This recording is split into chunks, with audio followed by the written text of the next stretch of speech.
Strict plate technique. In this procedure, an inoculum, which is a mixture of two bacteria in nutrient broth, is placed on a solid nutrient medium and then repeatedly diluted to separate individual cells. Good day everyone. Today I will be performing the stick plate technique.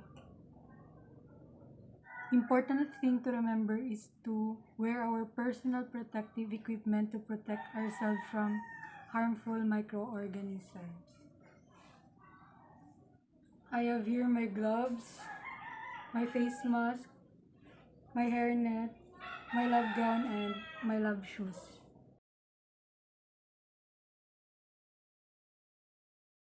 Before starting the procedure, first we need to disinfect the area to make sure that it is clean and free of any contaminants. We should disinfect it using Lysol.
Use a fine-tipped Sharpie to divide the bottom of the agar plate into 6 quadrants. But in this case, we do not need to divide it because we already have estimated the correct division of it in our mind.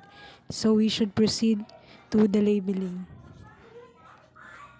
I will put the designated identification number of the patient, the type of specimen used, and the date so that I will know the correct day to retrieve the specimen. Remember to label the bottom of the agar plate. I don't want to label the top of the plate because the top can get separated.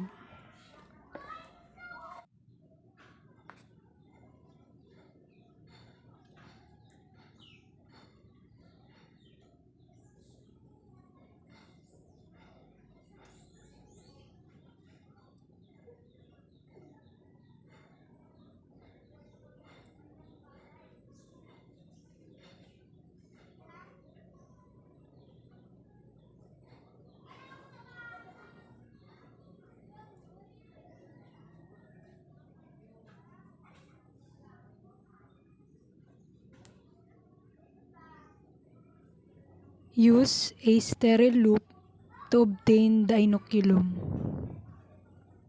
In this procedure, I will flame all the 6 loops that I will be using.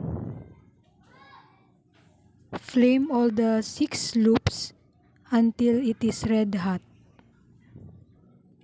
After flaming all the 6 loops, let it cool.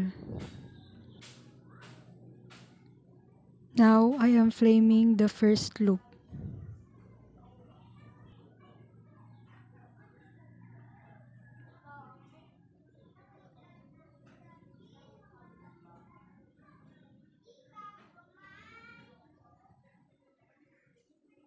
I am waiting until it is red hot.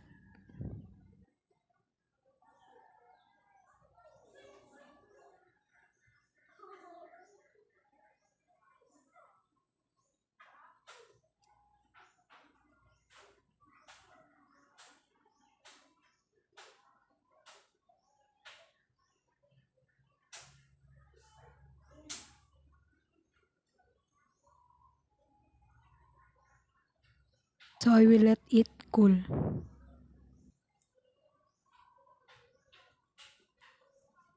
I am flaming now the second loop.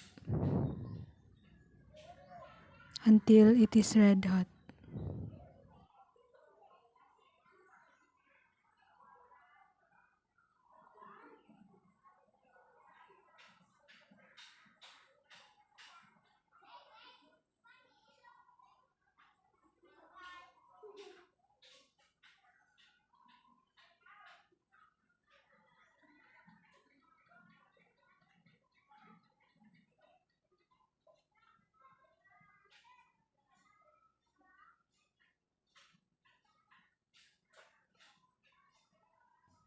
So now the second loop is red hot, so I will let it cool.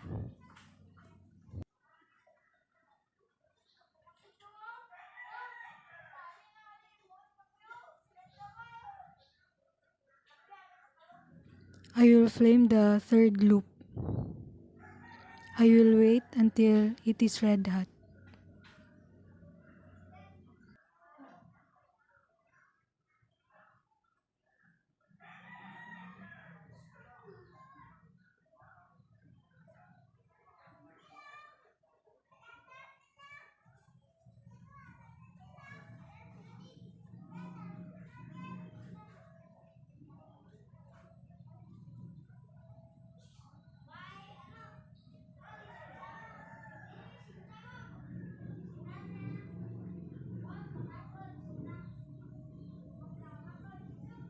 Now the third loop is red hot, so I will let it cool. I will flame the fourth loop and I will wait until it is red hot.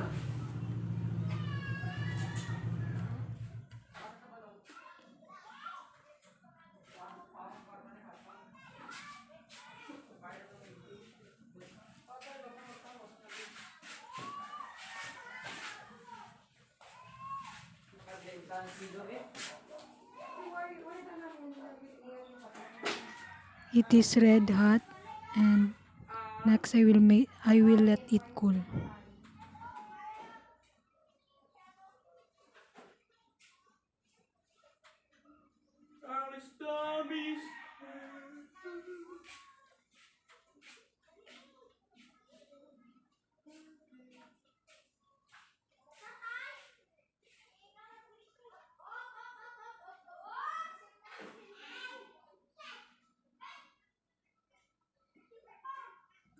I will flame the fifth loop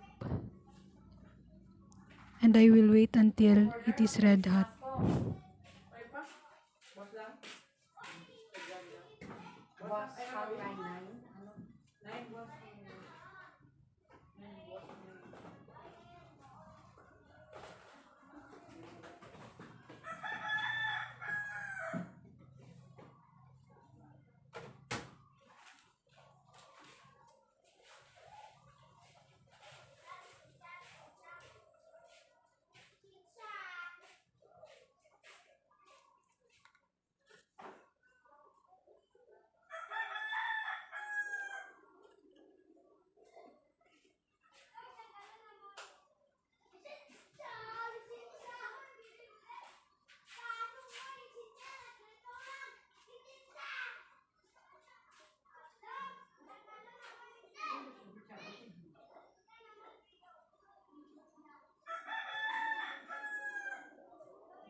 Now it is red hot and I will let it cool.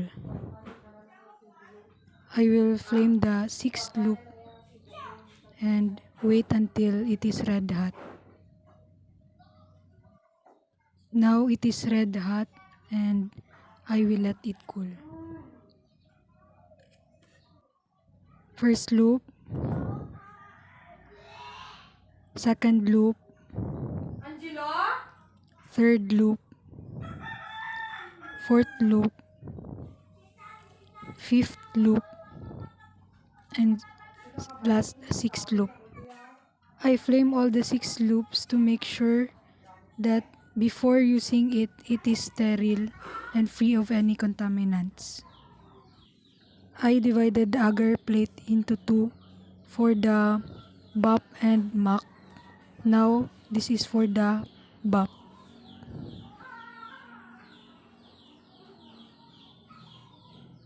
Remove the cup from the tube, pass the tube into the flame. Obtain a loop of bacteria from the tube. After obtaining a loop of bacteria from the tube, pass the tube back through the flame before recapping. Make sure that you are away from the tube because you may possibly inhale the bacteria.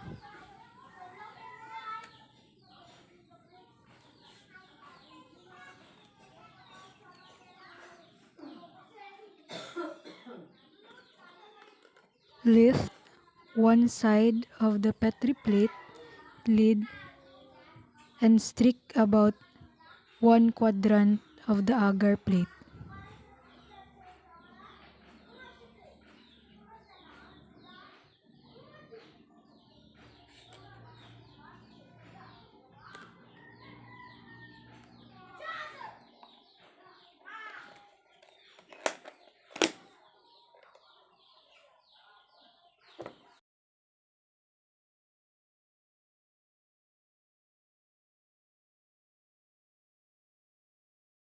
And streak as many as back and forth streak as possible.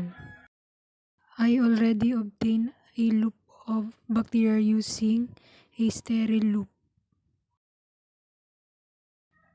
Make sure of the correct positioning of the agar plate to avoid inhaling the microorganism. Make sure to close the agar plate before streaking the second streak. I already flamed the loop so I can directly streak it into the agar plate.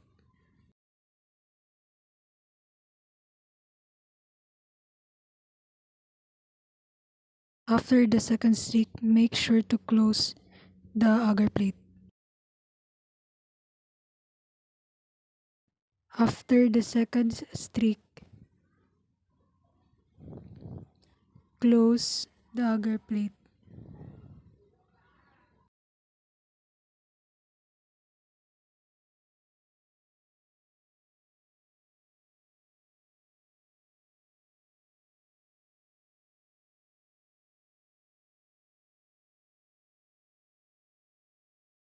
After the third streak, make sure to close the agar plate.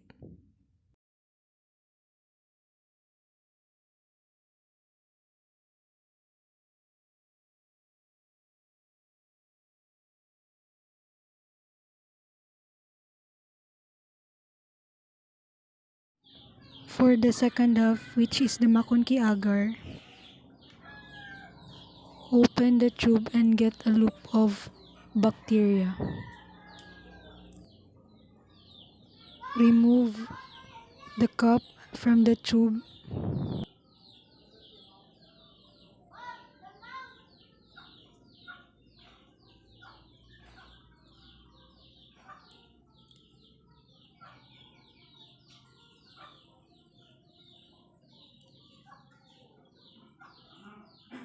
After we have flamed the loop to make it sterile, pass the tube through the flame before recapping.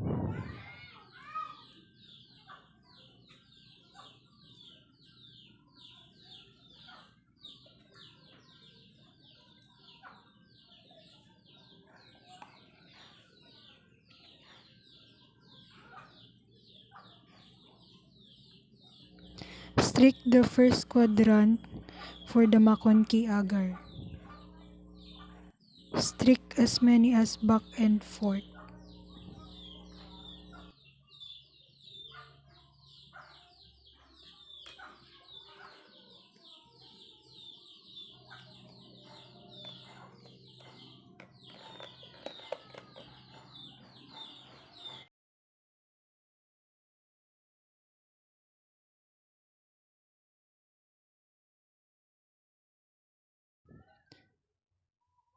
Open the agar plate.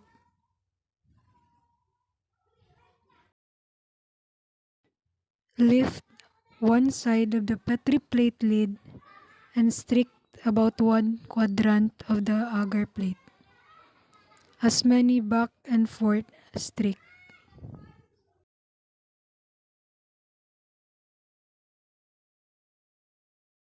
After the first streak in the Mcconkie Agar, close the agar plate.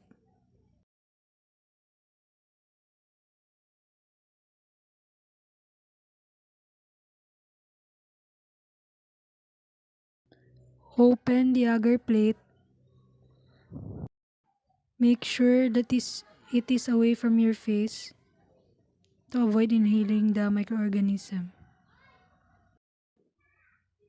When streaking, make sure that you did not touch the agar.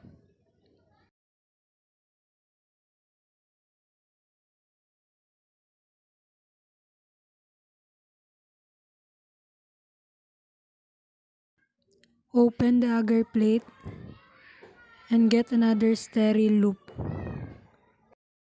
After the second streak in the Mcconkie Agar, close the agar plate. Open the agar plate and get another sterile loop for the third streak in the Mcconkie Agar. After the third streak in the Mcconkie Agar, close the agar plate.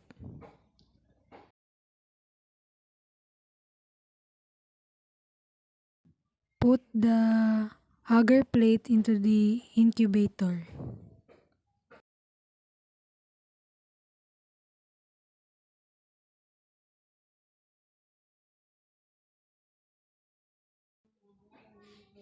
Observe for the presence of colonies of bacteria and then record the results gathered. Discard the agar plate into the autoclave.